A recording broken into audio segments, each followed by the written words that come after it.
All right, so here's what 18 food truck owners revealed to us during an interviews we did for 3 different states. We spoke with several different food truck owners, 18 actually. I'm gonna give you the 18 tips for the hardest lessons they learned, and they vary from taco trucks to burger trucks and everything in between. We're gonna go from number 18 down to number 1. The last 2 might be a bit surprising to you, or maybe not. Number 18, it's harder than it looks, but it's well worth it. So most actually repeated the lesson. Don't underestimate how physically and mentally demanding this business is. But if you love it, there's nothing like seeing a line of people waiting for your food. So if you have a passion for creating that food, and that's really the reason why you're getting into this business, keep that in mind, that between the mental and physical exertion, it is exhausting. Number 17, bookkeeping can sink you. Now, too many actually avoided tracking every penny. And then when it came to tax time, it became a bit of a nightmare. The smart ones actually started using accounting apps, which they have now, early, and then stayed on top of their numbers throughout the year. Number 16, networking with other trucks actually pays off. Several had actually admitted that they tried to go it alone, but they later partnered with other trucks and got them invited to better events and even secured private gigs. Now, this is one to keep in mind. Like if you're a pizza truck, a burger truck, or a taco truck, and you actually could partner with a dessert truck, then the two of you complement each other. Okay, so don't think that you're always competing against every truck, no matter what you're selling. They can actually be your best friend, not a foe. Number 15, customer service matters more than recipes. Now, one owner actually said that, quote, people came back for me, not just the tacos I served. Attitude, speed, and friendliness often outweighed food quality and customer loyalty. Number 14, pricing too low hurts you at first. Now, owners confessed they actually priced low out of fear. Once they actually raised their prices to match real costs and what they called industry standards at the time, profits soared without losing customers. So keep that in mind, that don't be afraid to charge what you should be charging for your food.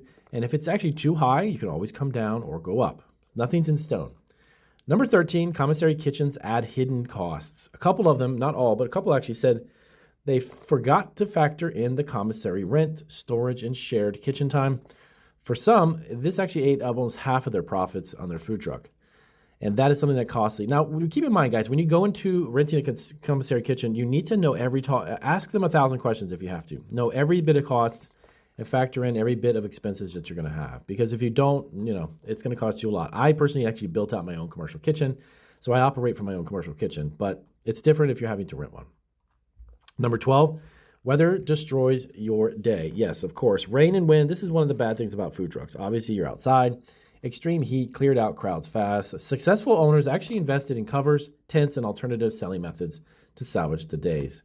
Now, keep in mind, that means, there's alternative methods. That would be catering events, maybe corporate events, doing some on-site catering, weddings. That's a great way to keep money coming in when you happen to be, weather-stricken. Number 11, insurance is non-negotiable. So several actually shared horror stories about accidents, fires, or even spoiled food, but they didn't have the right insurance coverage for that. Without proper insurance, they would have been bankrupt and gone out of business, because you have to understand there are different policies for different purposes. Don't think one policy fits everything. Number 10, prep takes longer than you think. Now, one owner actually said, I thought I'd work 8 hours a day, but it ended up being 14.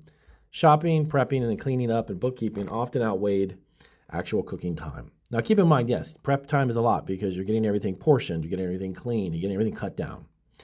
So number 9, competition is fierce. Now, many underestimated how many trucks would be at certain events. One guy actually said, quote, we all split the crowd and I barely broke even. So the lesson was pick events strategically, not emotionally. Remember, you can have a large event. That doesn't mean you're going to have a lot of people buying your food. And if there's a lot of competition, well, that's going to make it even worse. Number 8, events aren't always worth it. Large festivals often meant long days, of course, huge fees, and slim margins. Several said smaller neighborhood events and brewery pop-ups are actually more profitable and less stressful. Number 7, marketing is as important as the food. Too many relied on what they call just showing up. And if you expected lines just to be there, that's something that's a misconception.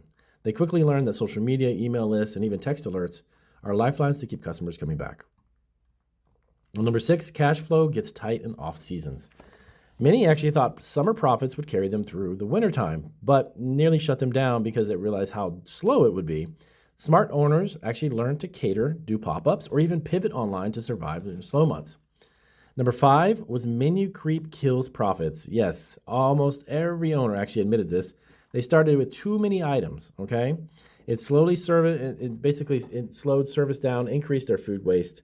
Cutting my menu from 12 items down to 4 actually doubled this one guy's profits. This was, I believe, a taco truck, if I'm not mistaken. And he said that it was too many items that he had on this menu, but making it minimal was much better. Number 4, staffing is harder than cooking. This is something that I can personally attest to.